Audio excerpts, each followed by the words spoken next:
There are a lot of jobs out there. How are you paying your bills? My girlfriend has a job. So when you guys were living together, is that what was happening too? Yep. It sounds like it's more of a personal choice you are making to be unemployed. I've had jobs since then. They have just been temporary. Well, bottom line is you should be working. There's no reason why both of you shouldn't be working. She is working and I'm not going to penalize her for having a job when you can also easily work.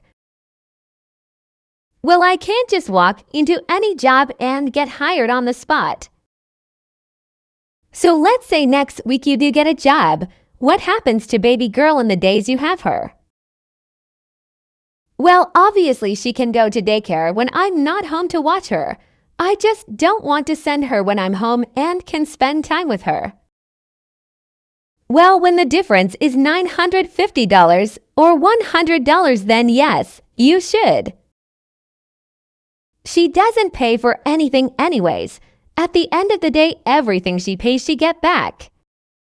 Okay, let me make this a lot more simple. Would you rather split $100 or $950? I'm not sending her on my days, so if that means paying half of whatever it is, then fine. This whole thing isn't fair and you're not even trying to make it fair. This isn't about being fair, it's about doing what is best for your daughter. So you're telling me you'd rather pay for $175 a month? That's a lie anyways. She didn't come with any type of proof to even show that's what it would be. Your Honor, I did submit everything to the court and have copies right here. I have no reason to question any of the paperwork you provided us with. The fact is, sir, you are telling me you are refusing to take her to daycare and saying you will not follow the order. If that's the case, then I will have no choice but to change the schedule. What am I even supposed to be following? The plan doesn't state anything about me having to take her on the days that I have her. Well, again, that goes back to making sure you guys don't lose the voucher. Fine, I'll drop her off for 30 minutes and then pick her back up. Does that count? She has to attend for full days. Is she kidding me? She's lying.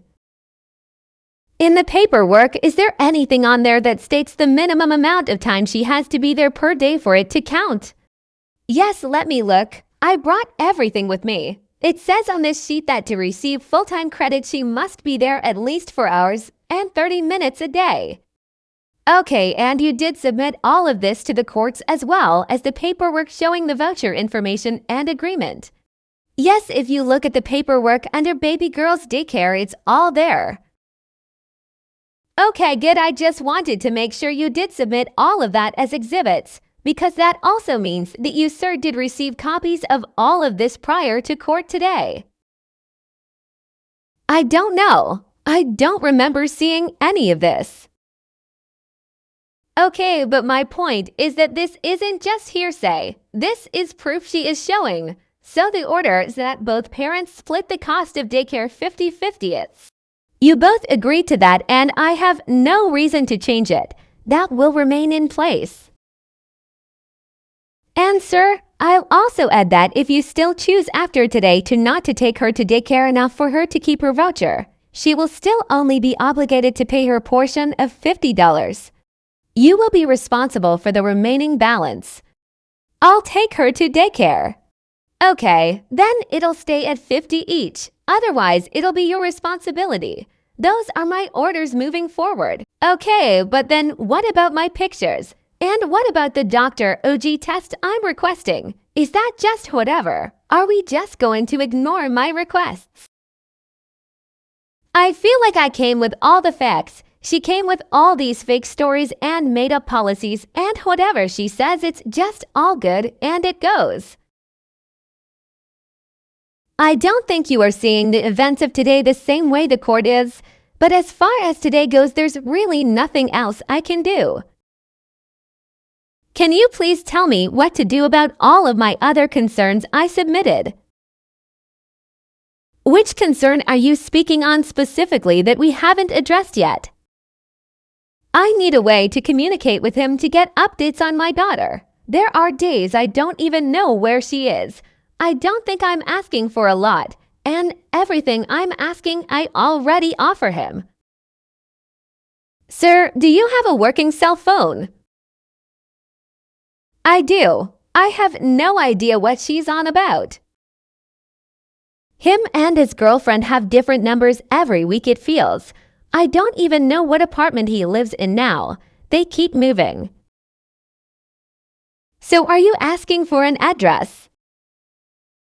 I need an address and a working phone number whenever he has baby girl. Your Honor, she's lying. She has all that information. She always has, and all of that information has been on the court paperwork every time. Okay, can you state your number for the court? Yeah, it's 111-222-3333. That's an entirely different phone number. Sir, has that number changed? No, it's on all the paperwork. It's still the same address, same number. Literally nothing has changed. Ma'am, can you please state the last number you have for him? So on the paperwork he is referring to, the number he listed on this copy I have with me is 99988877777. The latest number I have from him is 55566677777. There she goes making fake numbers up again. This is exactly what she did last time too with those fake text messages she claimed were from me. I also have screenshots from this number talking about meeting up at 8:30 in the morning for exchanges. Who else would I be texting about that? I don't know, but that's not from me. I have always texted you from one phone, and it has always been the same number.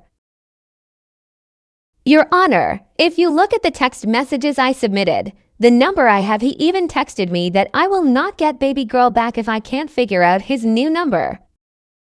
Sir, are you denying that these are from you? Yes, this is ridiculous. Those are her numbers. She's literally just texting herself to make me look bad. That's not true. Okay, bottom line is Dad stated his number for the record. That is now the only number you should recognize moving forward.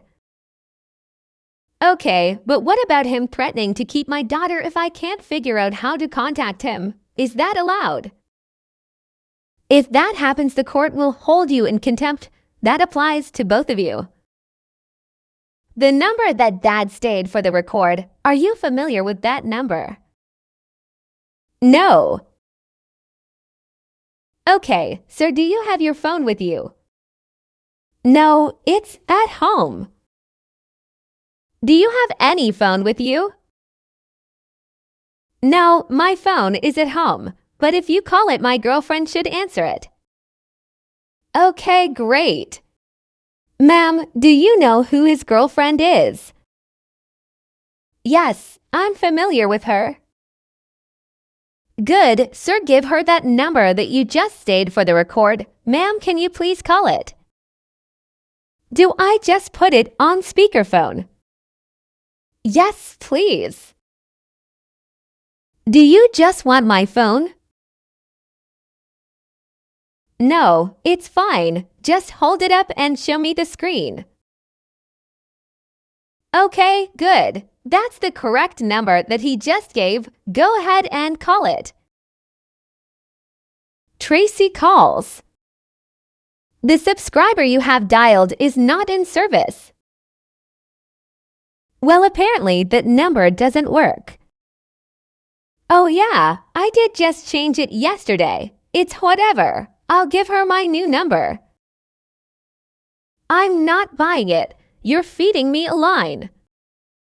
I literally just changed my number. You just gave the court a number that isn't in service. I just changed it yesterday. And you didn't remember that when I asked for your number. No, I didn't. You have to be kidding me. How am I supposed to remember that I changed my number? It's the same phone. You did it yesterday. You remember what you ate for breakfast this morning? She has my phone number, but I'll give it to her again. No, you're clearly lying to me. I'm not lying to you. You gave me a false number just now. Can she look at my paperwork? Because that number has been on there. 11122233333. You think I'm just making that up? This is exactly what I'm trying to explain. I can never get a hold of him because he goes through new numbers all the time and never gives me the right one. Man, she's lying so bad. That's just crazy. Sir, you just lied to me in open court. You think I'm lying because you look at me and just assume I'm a liar. I'm tired of it. No, you just factually lied. You told me a phone number that doesn't even work. Can you acknowledge that? Yes. You told me an incorrect number, and I honestly bought it. I believed you. It was not an incorrect number. It's not in service. I told you. I just changed it last night. You only told me that after you got caught. Because how was I supposed to know? Yeah, I changed it, but it's the same phone. She came in here lying about everything and saying everything under the sun to get this to go her way. I literally have proof of everything I have stated today. Okay, here's what I'm going to do. I am going to set another hearing. I wasn't going to do this, but the court has been lied to and it only came to fruition because we called him on his number. So I want to set another hearing and I want you to file everything. I'm willing to take a look at anything you will file, but you need to file all of it the proper way. I want us to come back in 3 weeks. Excuse me, Your Honor. Next time I file some pictures and paperwork, will you actually look at that as well? I have and will continue to look at everything that is filed. Then why is any of my stuff not being discussed? Your Honor, I just wanted on the record that he never provided me with copies of any of the evidence he submitted. She's literally ridiculous. I gave her everything. You have everything. Stop lying. Sir, do you have proof of delivery of the copies you sent her? No. How come she doesn't have to provide proof? I sent him everything and have a receipt of proof of delivery from the post office. Sir, did you receive her copies? Yeah, I did. If you got it then, why does she need to prove she sent it? This is a joke. You need to make sure you provide her with copies of everything you submit before our next hearing. Make sure to get proof of delivery. If the proper procedure is followed, I'll be happy to look at it. Okay, we'll see you both back here in 3 weeks. For now, everything on the order will stay the same. But I am wanting to look at everything more closely now since the court has been manipulated and lied to. So what happens if he continues not to pay his part of daycare? I will discuss that in more detail in 3 weeks. The only expectation I have is that baby girl attend daycare to keep that voucher. Otherwise, sir, as discussed, you will be in charge of paying the balance. Court is adjourned. 2 days later. Tracy is at home with baby girl when she gets some loud knocking at her door. Hello, is this the house of Tracy and baby girl? Hi, yes, I'm Tracy. How can I help you? I am with Child Protective Services. I am here to investigate a claim. May I come in? Can I ask what this claim is that was made against me? Yes, we received a call about child abuse and neglect. We also got a tip about Dr. Zero G's and Dr. OG use in the house in front of a toddler and in reach of the toddler. Oh my God, this is a completely false claim made up by my ex-boyfriend because he's mad about how court went. False or not, we take all reports seriously and investigate all claims. You are within your right to refuse to cooperate. However, please understand that I will end up coming back with a search warrant. That's fine. I have nothing to hide. I'd rather you just come in now and see for yourself. In the meantime, I'd also like for you to investigate my ex-boyfriend. I want that on record for our next court date in a few weeks. No problem. If the child spends time with him in his home and you have reason to believe it is an unsafe environment, I will conduct a full investigation.